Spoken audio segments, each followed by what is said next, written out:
Hello student, ಈ ಒಂದು ವಿಡಿಯೋದಲ್ಲಿ ನಾವು ನಿಮ್ಮ ಬಿಕಾಮ್ ಥರ್ಡ್ ಸೆಮಿಸ್ಟರ್ EDP ಸಬ್ಜೆಕ್ಟ್ನಲ್ಲಿ ಬರುವಂತಹ 5 ಅಂಕದ ಪ್ರಮುಖ ಪ್ರಶ್ನೆ ಸ್ಟೇಜಸ್. ಸೊ ಇದರ ಮೇಲೆ ಕೇಳುವಂಥ ಪ್ರಶ್ನೆಗಳನ್ನ ಮತ್ತು ಹಾಗೂ ಅದಕ್ಕೆ ಕೀ ಉತ್ತರಗಳನ್ನ ಡಿಸ್ಕಷನ್ ಮಾಡೋಣ. ಸೊ ವಿಡಿಯೋದಲ್ಲಿ ಕೇವಲ ಕೀ ಪಾಯಿಂಟ್ಸ್ಗಳನ್ನ ನಾವು ಹೇಳ್ತಾ ಹೋಗ್ತೀವಿ.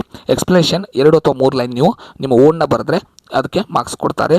ಯಾವುದೇ ರೀತಿಯಾದ ನಿರ್ದಿಷ್ಟ ಎಕ್ಸ್ಪ್ಲನೇಷನ್ಗೆ ಕೀ ಆನ್ಸರ್ಸ್ಗಳು ಇರೋದಿಲ್ಲ. ಸೊ ಯಾವುದು ನೀವು ಅದಕ್ಕೆ ಪಾಯಿಂಟ್ಸ್ಗೆ ಸಂಬಂಧಪಟ್ಟಂಥ ರಿಲೇಟೆಡ್ ಒಂದು 2-3 ವಾಕ್ಯ ಬರೆದ್ರೂ ಕೂಡ ಅದಕ್ಕೆ ಮಾರ್ಕ್ಸ್ನ ಕೊಡ್ತಾರೆ. ಸೊ ಈಗ 5 ಮಾರ್ಕ್ಸ್ನ 6th ಮೆಥಡ್ ಸ್ಟೇಜಸ್ನ ನಾವು ನೋಡ್ತಾ ಇದ್ದೀವಿ.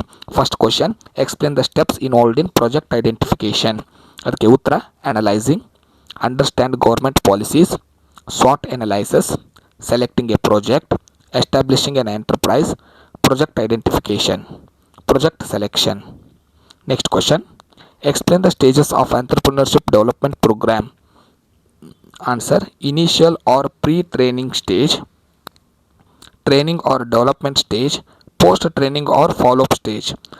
Initial or pre-training stage points are creation of infrastructure for training, preparation of training syllabus, tie-up guest facilities, arrangement of inauguration of the program, designing tools and techniques for selecting the trainees, formation of selection committee, publicity campaign for the program, development of application form.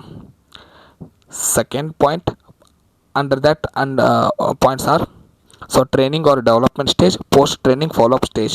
So follow up stage points are follow up on loan application for finance, facilitating infrastructure such as land, factory, shed, power, road, etc., and finally troubleshooting.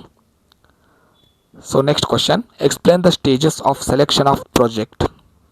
Environmental scanning, idea generation, SWOT analysis, preliminary screening, detailed evaluation, corporate appraisal, project selection, project report, fund sanction. So these are the important questions comes for selection.